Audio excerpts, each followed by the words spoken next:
In the ancient city of Uruk, a ruler unlike any other sat on the throne, Gilgamesh, a man blessed by the gods with unmatched strength and wisdom. He was 2/3 divine and 1/3 human, making him stronger than any man, yet still bound by the fate of mortality. But despite his strength, he was a tyrant. He oppressed his people, pushing them to exhaustion with his endless demands. The people cried out to the gods, and in response, the gods created Enkidu, a wild man who would become both Gilgamesh's rival and his greatest friend. Far from the walls of Uruk, Enkidu roamed the wilderness, living among the animals, untamed and free. But when a hunter saw him disrupting their traps, the people of Uruk sent a woman, Shamhat, to civilize him.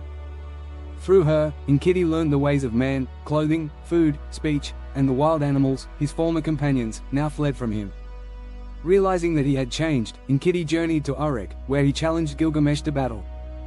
The fight was fierce, shaking the very foundations of the city, but in the end, they recognized each other as equals. They embraced in mutual respect, and from that moment, they were no longer enemies but brothers.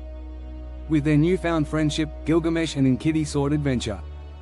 Their first great challenge was Humbaba, the monstrous guardian of the cedar forest, a sacred land controlled by the gods. As they marched through the vast forest, the air grew heavy, and the trees whispered ancient warnings. Then came Humbaba, a terrifying creature with a face of fire and a roar that shook the heavens. But Gilgamesh and Enkidu stood their ground. With divine strength, they attacked, dodging his blows, striking when they could. In the end, they defeated Humbaba, cutting off his head. But in doing so, they angered the gods. Humbaba had been their appointed guardian, and killing him would bring consequences. Victorious but defiant, the two heroes returned to Uruk. However, their next challenge came not from monsters, but from Ishtar, the goddess of love and war. She was enchanted by Gilgamesh's strength and offered herself to him as a lover. But Gilgamesh rejected her, mocking her for her past lovers whom she had doomed. Furious, Ishtar called upon the heavens and sent the Bull of Heaven, a divine beast capable of leveling entire cities. Gilgamesh and Enkidu fought side by side, slaying the bull. The people of Uruk celebrated their victory, but the gods were enraged. They decreed that Enkidu must die for their defiance. As sickness overtook him, Enkidu cursed the world, but eventually, he accepted his fate. He dreamed of the underworld, a dark and desolate place where souls wandered aimlessly. Then, he died.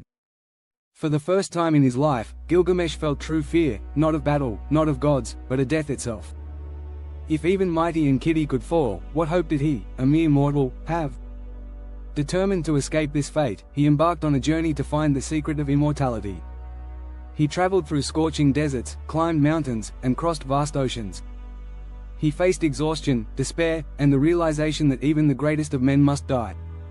Finally, he reached Utnapishtim, the only man granted eternal life by the gods. Utnapishtim told him the story of the Great Flood, how the gods once sought to destroy humanity, but he was chosen to build an ark and save life from destruction. For this, he was granted immortality. But when Gilgamesh begged for the same gift, Utnapishtim refused. However, he revealed a secret: at the bottom of the sea lay a magical plant that could restore youth. Desperate, Gilgamesh dove deep into the waters, seizing the plant. Victory was within his grasp. On his journey home, exhausted from his trials, Gilgamesh fell asleep by a river. As he rested, a serpent crept from the shadows, stole the plant, and slithered away. When he awoke, it was gone. At that moment, he realized the truth: immortality was never meant for men. Defeated, he returned to Uruk, not as the same arrogant king, but as a wiser man. Standing atop the great walls of his city, he finally understood, his true legacy was not in escaping death, but in the city he built, the people he ruled, and the stories that would be told about him for generations to come. And so, the greatest hero of the ancient world learned that immortality was not in the body, but in the mark one leaves on the world. This story, written over 4,000 years ago, remains one of the most powerful tales of heroism, friendship, and the fear of death. It is not just a myth, it is the first great epic in human history, a reminder that even the mightiest of men must face their own mortality. And yet, as long as his story is told, Gilgamesh lives on.